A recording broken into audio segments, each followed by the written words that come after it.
বলার সাথে সাথে আপনি বুঝা পড়েন আর না বুঝা পড়েন, দেহাদেহি পড়েন আর একলা একলা পড়েন, অর্থ বুঝা পড়েন আর না বুঝা পড়েন, অজু থাকুক না হইলে না থাকুক, নামাজ পড়েন না হইলে না পড়েন, হজ করলে করছেন না করলে নাই, কিন্তু এই যে অক্ষরের সোয়াব সুবহানাল্লাহ বলার সাথে সাথে আপনি যদি বেনামাজি হন, আপনি যদি সুদখুর হন, আপনি যদি ঘুষখুর হন, আপনি যদি মদখুর হন, আপনি যদি আপনি জিনাখুর হন, আপনি যদি এই মানুষের সম্পদ লুণ্ঠন করেন, আপনি যদি জোর কইরা ক্ষমতাত রইছেন, আপনি যাইতেন না কইয়া আটকা ভাগ্যা গেছেন না,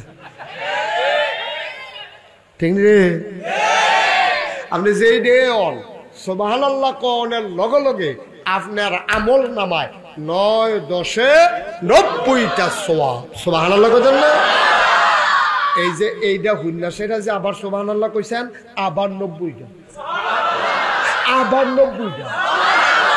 আপনার এটা ষড়যন্ত্র, আপনারা ফেরেস্তার ডানা মেনা বেড়াইয়া ধরাইলেই দেন, কারণ এমনি আপনারা হাইয়া খালি সুবহানাল্লাহ কইবেন, ফেরেস্তা লিখকেও সারে না, আপনি আবার কই এলাম সুবহানাল্লাহ, তো ফেরেস্তাটা কি চাই টেনশন নাই।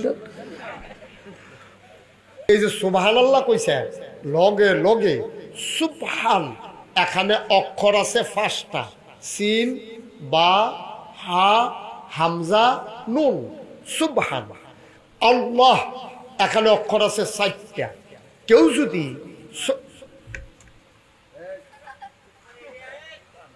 কেউ যদি সুবহান এই শব্দটা উচ্চারণ করে, তো নবীজি বলেছেন একটা কোরআন শরীফের একটা অক্ষর, শব্দ না, একটা অক্ষর যদি কেউ উচ্চারণ করে লগে লগে তার আমল নামায় 10টা সোয়াব। তাইলে সুবহান এটার ভিতরে অক্ষর আছে কয়টা? তাইলে 10টা, একটা অক্ষরে 10টা সোয়াব হইলে 5টায় কত? আল্লাহ এখানে অক্ষর আছে কয়টা?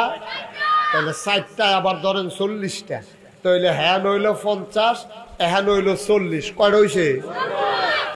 কিন্তু এটা অটো এটা লেহন লাগে না, আপনি বলতে দেরি, আপনার আমল নামায় সওয়াব জমা হতে দেরি নাই। সুবহানাল্লাহ বলেন, এটা কেউ লেহন লাগে না। কি আল্লাহ এটা? কি আল্লাহ? কেমনে আর সওয়াব দিত আপনারে কোন? আপনারে কেমনে সওয়াব দিত? আপনি ভাই সাহেব কইয়া ডাক দিলে আপনি তো কেউ 50 টাকা দেন না, আপনারা সুন্দর করে কইছে করিম ভাই সাহেব বাইক নিও, আপনি এইটা হইন না সেটা, আহা বাচ্চাগুলোর জন্য তো আমি ওয়াজ করতে পারবো না। করিম ভাই সাহেব বাইক নিয়েও কইছে, আপনি কইছেন তার